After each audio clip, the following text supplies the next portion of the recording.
of you guys know who I am here in Cincinnati. What you don't know is before I came to Cincinnati, I'm actually from South Texas, West Texas, on the U.S.-Mexico border. Grew up in a town called El Paso. Some of you have heard of El Paso.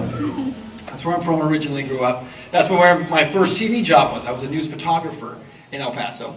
And I covered the news down there and shot news, and then decided to go in front of the camera because you could make better money. So I did that. And for many years, covered what was happening on the border. And then, in 2007, this thing called Mexico's drug war moved into the city of Juarez, which is right across the river from El Paso. Okay? El Paso is about, the DMA there, it's about 1 million people total for the whole metro area.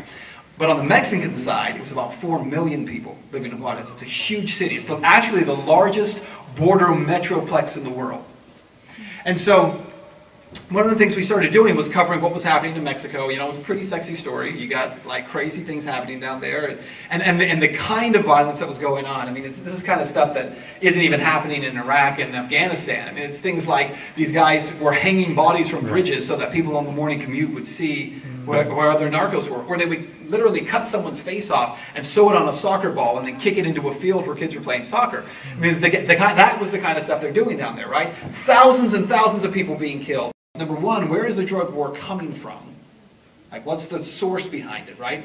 And yeah, well, we didn't realize that at the time.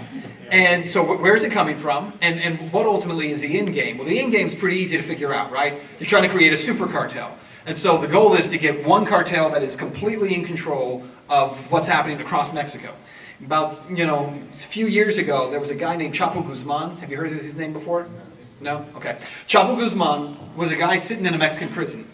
And when Felipe Calderón became president of Mexico, Chapo Guzman performed some kind of prison escape where he got into a laundry truck, supposedly, and escaped from prison. Okay? He was the head of what's called the Sinaloa drug cartel. Sinaloa is western Mexico. That's where their territory is. Okay?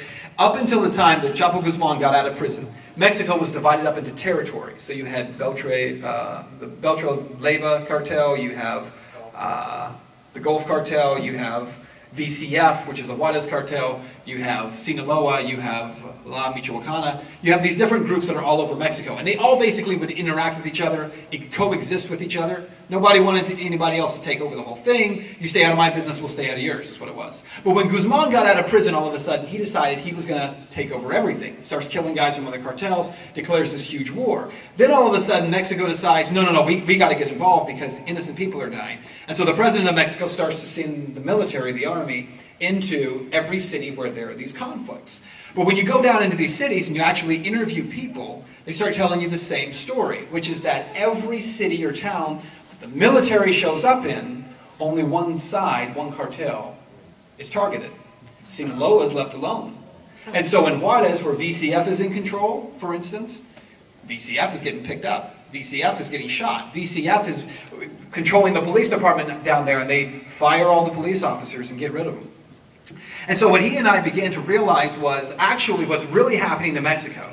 The real story here is that Mexico's government is creating a super cartel. There's a congressman whose name you probably don't know. His name is Silvestre Reyes. Have you ever heard of him before? Okay, Silvestre Reyes is he's actually becoming somewhat powerful. He lost his primary a few months ago. But he had been in office for a long time.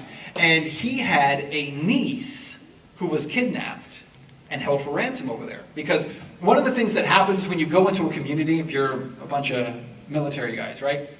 You go into a community, you fire all the cops for a city with 4 million people. You have a big police force that's not out of work. So what's a guy to do? I start kidnapping people for ransom. That's what I do. So all these cops who had formerly worked for the city now became their own little group of kidnappers, hostage takers who would hold people for ransom, and then they turn them loose. And so the city became really dangerous to be in. If you were driving in any kind of a new car or even a decent car at all over there, they just pull you over at a stoplight, jerk you out of your car, take you away, call whoever was on your cell phone, tell them, $20,000 in 2 days and this person's dead. And if you didn't pay, they were dead. And sometimes you did pay, and they were still dead. Right? That's the way it was going. Well, Silvestre Reyes, this congressman from the U.S., had a niece who was kidnapped over there in Juarez, and she was being held. So the all-powerful congressman who keeps saying on national television when people are asking him about Mexico's drug war, saying, nah, it's not that big of a deal. Nah, it's a bunch of drug dealers fighting each other. Nah, innocent people are fine. As long as you're not in the drug trade, you'll be fine. That's what Mexico kept telling their people, but it was a lie. Tens of thousands of people were being killed. It had nothing to do with the drug trade. But it was a lie that we were telling over here in our media too. The only people who have something to worry about are criminals and are narcos. Drug dealers, those are the people getting killed. And so then, what does media tell you? If those are the people who are dying, then who cares, right? That's what we call natural selection. Get rid of those people, because they're all trouble anyways. Get rid of the trouble people, and everything will be fine.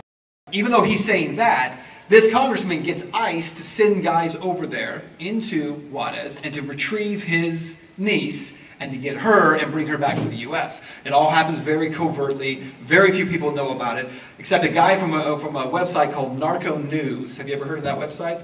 The Narco News, this guy's got a bunch of informants in ICE who sent him a bunch of leaked documents. He was kind of like WikiLeaks for drug stuff. Send him a bunch of leaked documents, including memos that are coming from Congressman Reyes' office, telling them, instructing them on how to go through this process of getting his niece back.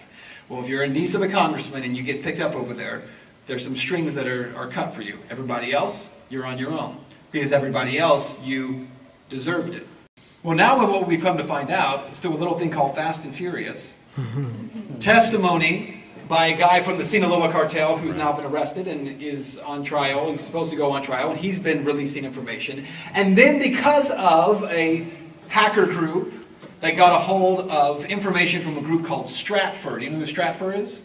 Stratfor is they're a pretty big deal. They're like a private CIA group in terms of intelligence.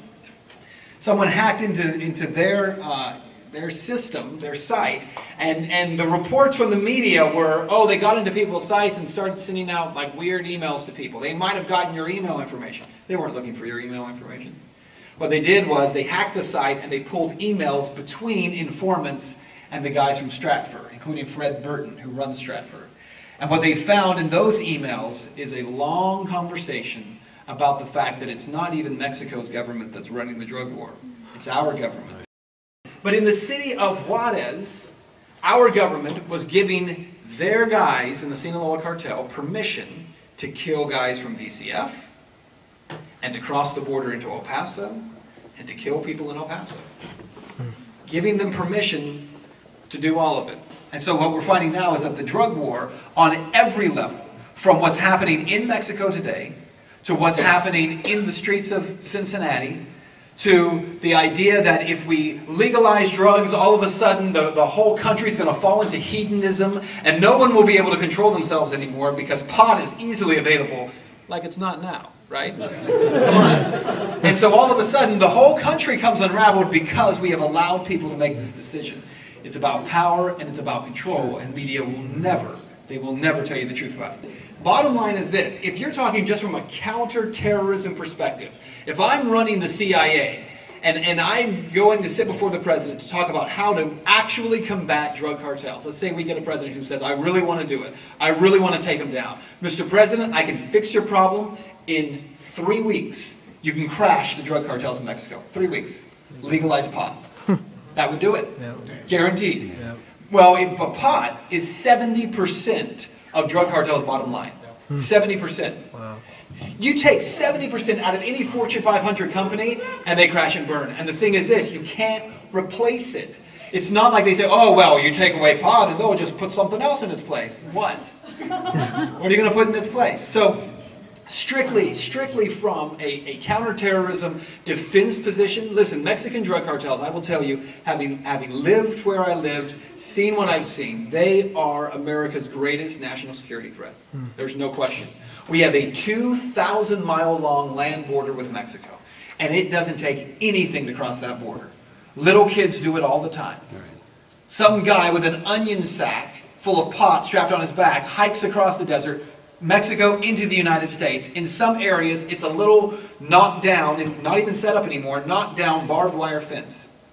In Arizona, where Border Patrol is monitoring the border, Did you know that they're anywhere from 4 to 6 miles away from the actual border? Because it's too dangerous to be up close to it, because guys are sniping at them from the hills on the other side.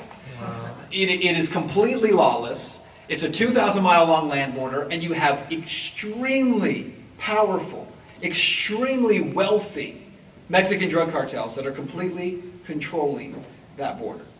It is, for no other reason, legalize pot just to end their power along that border. The media is never going to tell you that.